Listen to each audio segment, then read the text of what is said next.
नमस्कार, मैं हूं रचा शर्मा। आप सभी दर्शकों का अन्नदाता कार्यक्रम में स्वागत करती हूं।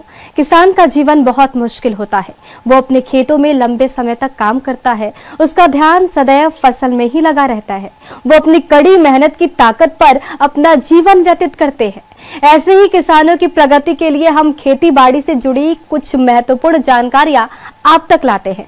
हर रोज सुबह आपके सामने हाजिर होते हैं। तो चलिए कार्यक्रम शुरू करते हैं और सबसे पहले देखते हैं क्या है आज के अन्नदाता में।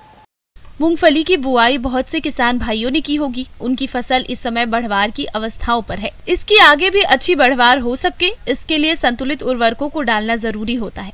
यदि किसी पोषक तत्व की कमी फसल में होती है तो इसका सीधा प्रभाव फसलोत्पादन पर पड़ता है। इसलिए मूंगफली से अधिक पैदावार लेने के लिए इस समय कौन कौन से पोषक तत्व डालें, इस बारे में जानकारी दे रहे हैं कृषि विज्ञान केंद्र टाकरड़ा के विषय विशेषज्ञ टीपी सिंह। किसान बंधुओं, अभी आप देखेंगे कि जैसे ही आपकी मूंगफली, आप देखेंगे कि उनकी पत्तियां जो है, पत्तियों का मतलब जैसे सिराएं, पत्तियों की सिराएं और पत्तियों की सिराओं के बीच का जो भाग होता है वो पीला पड़ने लगता है। तो पीला इस वजह से पड़ने लगता है किसान बंधुओं, यदि उसमें अब जो है ना दो लक्षण आते हैं। एक तो लक्षण जो है लोहे का आता है और एक लक्षण आपका जो है ना सल्फर का आता है। तो जब आपकी जो है सिराएं, पत्तियों की जिस तरह से सिराएं जब जो है ना पीली पड़ने लगे तो इसका मतलब समझ जाइए कि वो जो है ना सल्फर की जो है ना कमी है। और यदि जो है सिराओं के बीच का भाग यदि पीला हो रहा है और उसके बाद जो है पत्ती के जो है ऊपरी भाग से जो है ना पीलापन जो है ना चालू हो रहा है, पूरे पत्ती में पीलापन आ रहा है, तो इसका मतलब कि वहाँ पर जो है ना लोहे की कमी है। तो ये मूंगफली में जो है ना दो लक्षण जो है ना जरूर आते हैं किसान बंधु, और ये दोनों तत्व जो है ना मूंगफली में बहुत ही जो है ना महत्वपूर्ण है, लोहा और आपका सल्फर। पौधे जड़ों द्वारा भूमि से पानी और पोषक तत्व, वायु से कार्बन डाइऑक्साइड और सूर्य से प्रकाश ऊर्जा लेकर अपने लिए भोजन का निर्माण करते हैं। कृषि वैज्ञानिकों ने परीक्षणों के आधार पर पौधों के लिए जरूरी कुल 17 पोषक तत्वों को आवश्यक बताया है, जिनके बिना पौधों का वृद्धि विकास संभव नहीं है।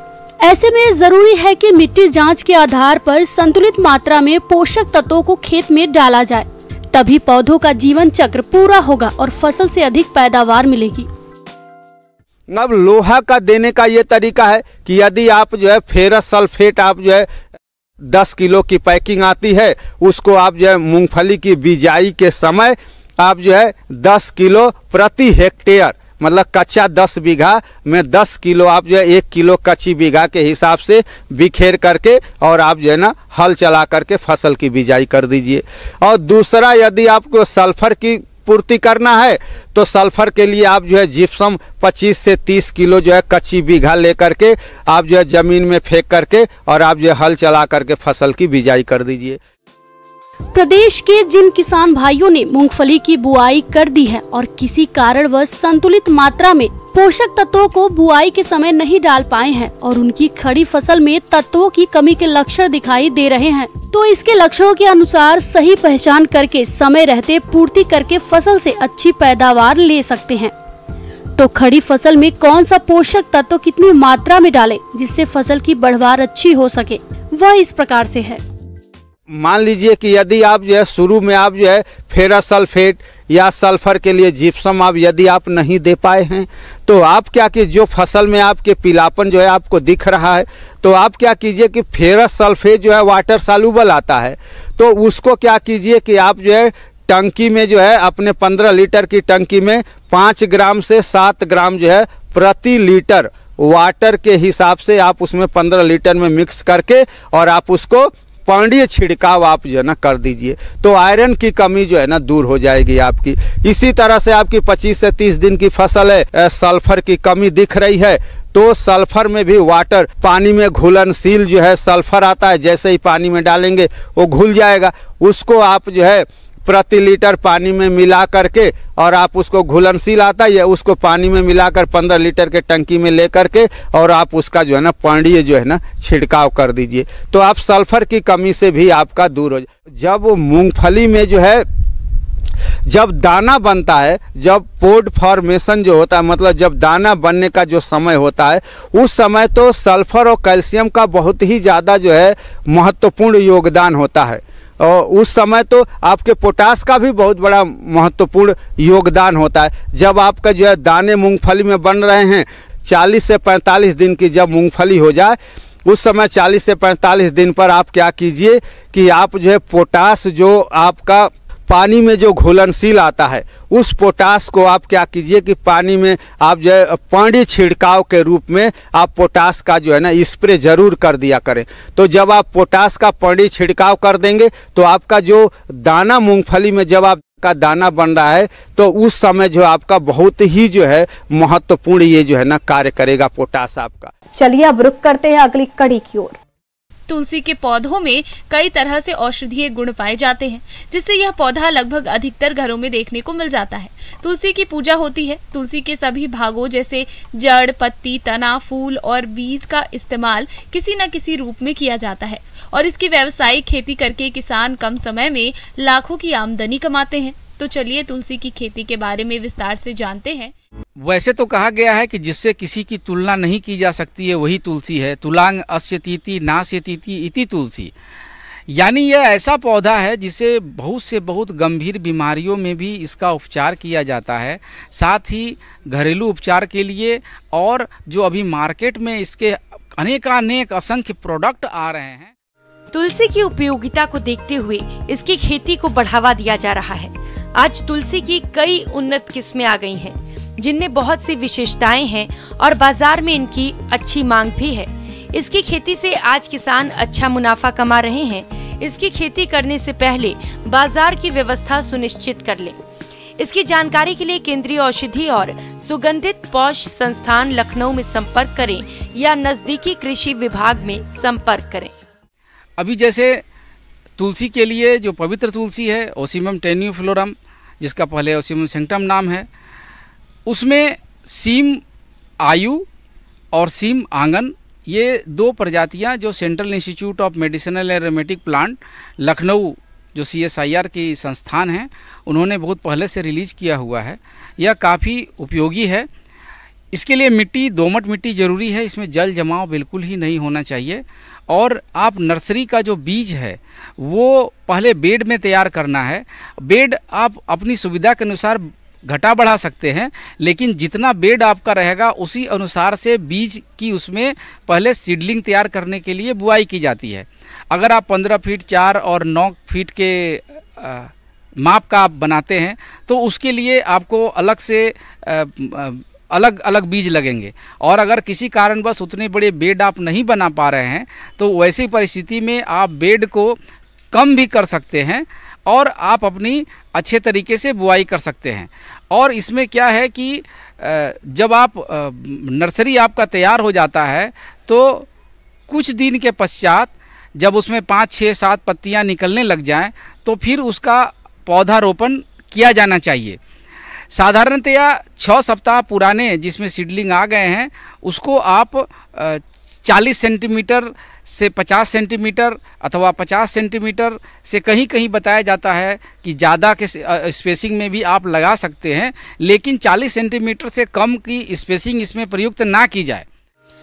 तुलसी की फसल में बहुत से गुण होते हैं। इन गुण को बनाए रखने के लिए किसान को सलाह है कि तुलसी की फसल में किसी भी दशा में रासायनिक खादों या दवाओं का प्रयोग नहीं किया जाए। खेत की तैयारी के समय गोबर की खाद या हरी खाद का प्रयोग करें। और जहाँ तक फर्टिलाइजर के डोजेस की बात है तो उसमें पहले से आपकी अगर ज़मीन की गुणवत्ता काफ़ी अच्छी है तो उसकी आप जांच कर लें। वैसे कम से कम अगर आपने कभी नहीं शुरू किया हुआ है तो 10 टन से ऊपर अगर आप फार्म यार्ड मैन्योर का एक बार प्रयोग कर देते हैं तो आपके लिए ये काफ़ी फायदेमंद होगा। अगर रोपाई के समय गोबर की खाद या अन्य जैविक खाद का प्रयोग किया गया है तो खड़ी फसल में पोषक तत्वों की जरूरत नहीं पड़ेगी। ये फसल बरसात में लगाई जाती है तो सिंचाई की भी अधिक जरूरत नहीं पड़ती, लेकिन सितंबर माह के बाद सिंचाई करनी पड़ती है। बरसात में ध्यान दें कि खेत में पानी जमा न हो। फसल में किसी रोग या कीट की समस्या नहीं आती है, ऐसे में किसी दवा की भी जरूरत नहीं पड़ती।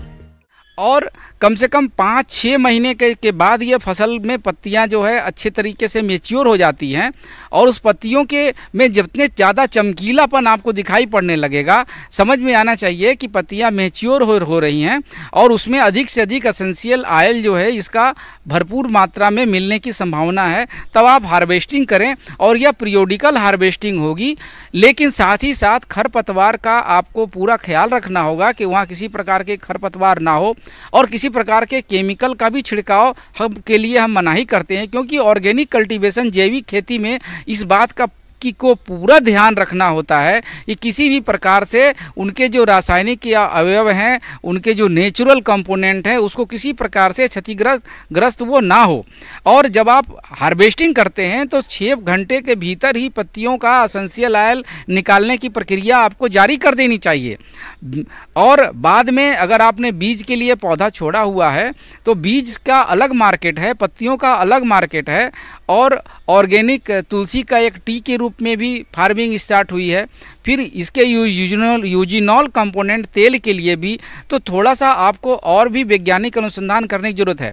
अगर आपके पास उपकरण नहीं है जो ऑयल एक्सट्रैक्शन का, तो आप समूह बना करके या और किसी भी प्रकार से, लेकिन हार्वेस्टिंग करके पत्तियों को तुरंत डंप नहीं करना चाहिए, छोड़ यूं ही नहीं देना चाहिए, क्योंकि इसमें फंगस या किसी प्रकार का कीट का आक्रमण भी हो सकता है। इसलिए जल्द से जल्द इसे एक्सट्रैक्शन की प्रक्रिया इसमें अपनानी चाहिए। इस तरीके से वैज्ञानिक खेती करेंगे मेरे प्यारे किसान भाइयों, तो आपको अच्छी से अच्छी आमदनी प्राप्त हो सकती है और आप अपना इस फील्ड में एक व्यावसायिक खेती का कैरियर अपना सकते हैं। मौसम के अनुसार प्रबंधनों पर ही टिकी है आपकी खेतीबाड़ी, इसलिए मौसम पूर्वानुमान और उस पर आधारित साप्ताहिक कृषि सलाह इस प्रकार है। ग्रामीण कृषि मौसम सेवा, भारत मौसम विज्ञान विभाग, स्वामी केशवानंद राजस्थान कृषि विश्वविद्यालय बीकानेर द्वारा भेजे गए मौसम पूर्वानुमान रिपोर्ट के आधार पर जिला गंगानगर और इससे लगे जिलों के किसान भाइयों को सलाह दी जाती है कि आगामी 2 दिनों के दौरान मध्यम से घने बादल छाए रहने के साथ हल्की से मध्यम बारिश होने की संभावना है। इस दौरान अधिकतम तापमान 33 से 34 डिग्री सेल्सियस और न्यूनतम तापमान 26 से 27 डिग्री सेल्सियस के मध्य रहने की संभावना है। अधिकतम सापेक्षिक आर्द्रता 57 से 58% और न्यूनतम सापेक्षिक आर्द्रता 37 से 40% रहने की संभावना है। हवा की गति 9 से 13 किलोमीटर प्रति घंटे की रफ्तार से दक्षिण पश्चिम दिशा से चलने की संभावना है। ऐसे में इन क्षेत्रों के किसान भाइयों को सलाह दी जाती है कि आगामी मौसम को देखते हुए फसलों में सिंचाई व कोई स्प्रे न करें। मूंग और बाजरा की बिजाई मौसम को देखते हुए करें। कपास के खेत में खरपतवार न पनपने दें। इसके लिए पहली निराई गुड़ाई सिंचाई के बाद बत्तर आने पर कसिये से करें और इसके बाद एक और निराई गुड़ाई त्रिफाली से करें। यदि बीटी या नरमा कपास में सफेद मक्खी दिखाई देवे तो खेतों का नियमित निरीक्षण करते रहें और आर्थिक हानि स्तर 8 से 12 सफेद मक्खी प्रति पत्ती की स्थिति में नीम आधारित कीटनाशकों का छिड़काव करें। मूंग की बुआई के समय 5 किलोग्राम नाइट्रोजन, 10 किलोग्राम फास्फोरस प्रति बीघा खेत की तैयारी के समय दें। ग्वार की फसल की बिजाई के लिए RGC 936, RGC 986, RGC 1002, HG 365, HG 563, HG 2-20 आदि किस्मों का प्रमाणित बीज प्रयोग करें। बीज की मात्रा 3 से 4 किलोग्राम प्रति बीघा रखें और कतार से कतार की दूरी 30 सेंटीमीटर रखें। बिजाई के समय 10 से 11 किलोग्राम यूरिया व 62.5 किलोग्राम सुपर फास्फेट प्रति बीघा बेसल के रूप में देवें। बारानी ग्वार में फास्फोरस की मात्रा आदि प्रयोग करें। जो किसान भाई किन्नू के नए बाग लगाना चाहते हैं उन्हें इस महीने इसकी तैयारी शुरू कर देनी चाहिए। सबसे पहले बाग लगाने वाले खेत की मिट्टी की जांच करवा लें तथा मिट्टी उपयुक्त पाए जाने पर पौधे लगाने के लिए 6x6 मीटर पर 1x1 मीटर आकार के गड्ढे खोदकर उनमें प्रति गड्ढे के हिसाब से 50 से 60 किलोग्राम गोबर की खाद और 1 किलोग्राम सुपर फास्फेट, 75 से 100 ग्राम क्विनाल्फास 1.5% चूर्ण गड्ढों की मिट्टी में मिलाकर भर दें। अन्नदाता हेल्पलाइन निःशुल्क फोन संपर्क सेवा के माध्यम से आपके द्वारा पूछे गए प्रश्नों में से 1 या 2 महत्वपूर्ण प्रश्न को हम अपने कार्यक्रम में शामिल करते हैं। इसी के तहत आज का चयनित प्रश्न और उसका जवाब इस प्रकार है। आज हम लोग बात करेंगे कि पशुओं में बच्चा रखने की क्षमता जब कम हो जाती है या रिपीट ब्रीडिंग होता है, बार बार पशु हीट में आ जाती है फिर भी पाल को नहीं रख पाती है, उसके बारे में हम लोग बात करेंगे। प्रदेश में पशुओं के समय पर नहीं बयाने की समस्या आमतौर पर देखी जाती है। पशुपालक भाइयों, आपके पशु समय पर ही नहीं ब्याएंगे तो आपके द्वारा की गई सारी मेहनत बेकार चली जाएगी। तो सबसे पहले जानते हैं डेयरी पशुओं में गर्भधारण न करने और बार बार ताव में आने के कारणों के बारे में, जो इस प्रकार से हैं। पशुओं के संतुलित आहार में कमी, पशुओं में परजीवियों की समस्या, पशुओं का लंबे समय से बीमार होना, पशुओं का सही समय पर गर्भधारण नहीं करवाना, पशु के प्रजनन अंगों में विकार होना, ऐसे कई कारण हैं जिससे पशु समय पर गर्भधारण नहीं कर पाते, जिससे डेयरी व्यवसाय घाटे में चला जाता है। तो सबसे पहले है कि उसके शरीर का उचित आहार मिलना चाहिए जिससे कि वो शरीर उसका बना रहे। उचित आहार में हम लोग चाहते हैं कि 3 kg तक उसको मेंटेनेंस राशन मिलना चाहिए। मेंटेनेंस के लिए दाना मिलना चाहिए। दाना में मकई का दर्रा, बादाम की खल्ली और चोकर रहता है। तो ये तीनों को मिलाकर हम लोग 3 kg तक उसको मेंटेनेंस के लिए देते हैं और दूध के उत्पादन के अनुसार उसका दाना को बढ़ाया जाता है। तो इस तरह से अगर हमको सूखी हुई गाय जो अभी दूध नहीं दे रही है और जिसमें ये समस्या बार बार आती है, उसको हम लोग को दाना, संतुलित दाना देना ज़रूरी होता है।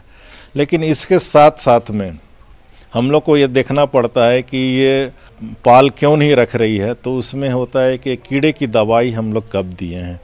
तो कीड़े की दवाई को जो है हम लोग रेगुलर प्रैक्टिस में हर 3 महीने में एक बार ज़रूर कीड़े की दवा, अंतःकृमि की दवा जो है डॉक्टरी सलाह पे ज़रूर देनी चाहिए। और अगर बार बार पाल नहीं रख रहा है तो उसके लिए सबसे पहले कीड़े की दवाई देनी चाहिए और 15 दिन में फिर उसका रिपीट करना चाहिए। पशुपालक भाइयों, यदि आप अपने पशुओं का सही समय पर गर्भधारण करवाते हैं तो न केवल पशुओं को देखभाल के खर्चे से बच सकते हैं बल्कि इनसे अच्छी आय भी ले सकते हैं।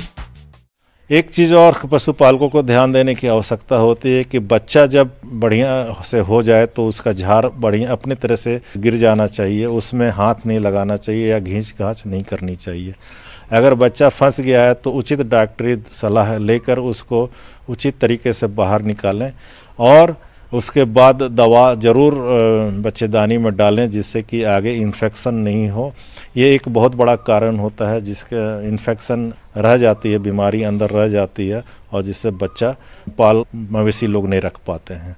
तो ये बहुत ज़्यादा ध्यान रखने की आवश्यकता है कि बच्चे के लिए के होने के बाद किसी तरह के छेड़छाड़ गायों में या मवेशियों में नहीं करना चाहिए। आइए अब एक नजर डालते हैं राज्य के कुछ चुनी हुई मंडियों के प्रमुख फसलों के बाजार भाव पर।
किसान भाइयों, अन्नदाता आपकी सेवा के लिए संकल्परत है। कृषि संबंधित समस्या और सुझावों के लिए आप हमें इस पते पर संपर्क भी कर सकते हैं। प्रोड्यूसर अन्नदाता news 18 Rajasthan, Ramoji film city Hyderabad 501512। साथ ही आप हमें ईमेल भी कर सकते हैं। हमारा ईमेल है p18annadatarajasthan@nw18.com। इसके अतिरिक्त आप हमें निःशुल्क हेल्पलाइन नंबर 180088921663 पर सोमवार से शनिवार सुबह 10 से शाम 4 बजे के बीच संपर्क कर सकते हैं। किसान भाइयों, अब समय हो रहा है आपसे विदा लेने का, तो हमारी अन्नदाता टीम को दीजिए इजाजत। कल फिर आपसे होगी मुलाकात कृषि संबंधित कुछ और महत्वपूर्ण जानकारियों के साथ। नमस्कार।